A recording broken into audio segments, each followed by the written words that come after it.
সংগঠনের পূর্ণ নাম cricketers welfare association of Bangladesh, সংক্ষেপে কোয়াব। নামে ক্রিকেটারদের সংগঠন হলেও এখন পর্যন্ত ক্রিকেটার ও কোয়াবের সম্পর্কটা সুখকর না, আছে বিক্ষোভের নজির। এমনকি গঠনতন্ত্র নিয়েও ধারণা নেই অনেক ক্রিকেটারের। গুলিস্তানের জাতীয় স্টেডিয়ামে যাদের হাত ধরে কোয়াবের শুরু, তাদের কাছেও এখন কোয়াবের কার্যক্রম অজানা।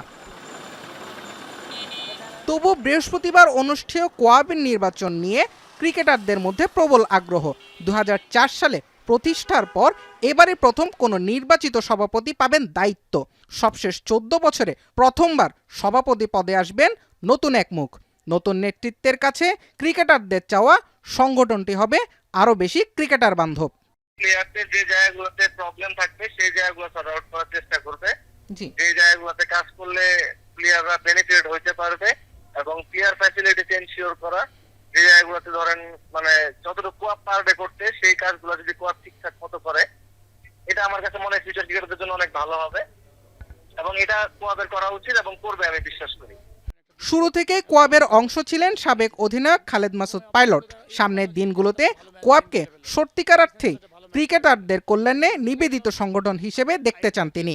পল্টনে গুলিস্তানে যে স্টেডিয়াম ছিল সেখানে কিন্তু আমরা কোয়াব নিয়ে কাজ করছিলাম। পরবর্তীতে কোয়াব যারা পরিচালনা করেছেন, কোনো কারা মেম্বার, গঠনতন্ত্র কি কিছু জানা ছিল না। সব একটা মানে হজবরল, মানে কেউ জানতো না। এখানে শুধুমাত্র ক্রিকেট উন্নয়ন না, ক্রিকেটের উন্নয়নের সাথে অনেক পার্ট আছে।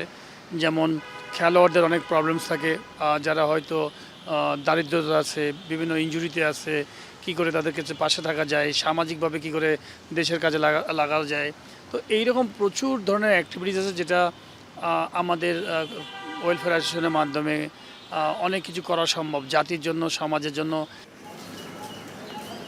কোয়াবের বর্তমান আহ্বায়ক কমিটির প্রধান সেলিম শাহেদ আসন্ন নির্বাচনেও লড়বেন সাবেক এই ক্রিকেটার। কোয়াবের পূর্বের ব্যর্থতা নিয়ে মন্তব্য না করলেও সামনের দিনের জন্য বড় পরিকল্পনায় শোনালেন সেলিম শাহেদ। করেছি ফর কারেন্ট প্লেয়ার্স, যত কারেন্ট প্লেয়াররা আছে সেই যেই লেভেলে খেলুক, সবার যাতে একটা এগ্রিমেন্ট থাকে, এগ্রিমেন্টের ভিত্তিতে তারা যাতে কন্ট্রাক্ট সাইন করে। কেন রিসেন্টলি রিটায়ার করেছে তাদের জন্য রাখা হয়েছে যে অল্টারনেট ট্রেনিং অপশন বা অল্টারনেট ক্যারিয়ার ডেভেলপমেন্ট। কারণ আপনি আজকে প্লেয়ার আছেন, হয়তো আপনি ফার্স্ট ডিভিশন পর্যন্ত খেলেছেন বা প্রিমিয়ার লিগ পর্যন্ত খেলেছেন, বাংলাদেশ টিমে খেলেননি, কিন্তু আপনার হয়তো একাডেমিক কনফিডেন্সও অতটা নাই। তো সেই ক্ষেত্রে অন্যান্য অপশন কি আছে ক্যারিয়ার ডেভেলপমেন্টের জন্য? যারা রিটায়ার করে গেছেন একেবারে, যে তাদের জন্য পেনশন ফান্ড ক্রিয়েট করা, যে পেনশন ফান্ডের মাধ্যমে, কারণ তারা জীবনে একটা বড় সময় খেলার মাঠে কাটিয়েছেন। 2014 সালের পর এবারই কোয়াবে দেখা যাবে আনুষ্ঠানিক নেতৃত্ব। নতুন দিনের নতুন নেতৃত্বের কাছে ক্রিকেটারদের প্রত্যাশা সীমিত হলেও অতীত বলছে কাজটা বেশ চ্যালেঞ্জিং। সামনের দিনগুলোতে তবু কোয়াবকে আরও বেশি কার্যকর ভূমিকায় দেখার প্রত্যাশা ক্রিকেট সংশ্লিষ্টদের। জুবায়ের আহমেদ, এখন, ঢাকা।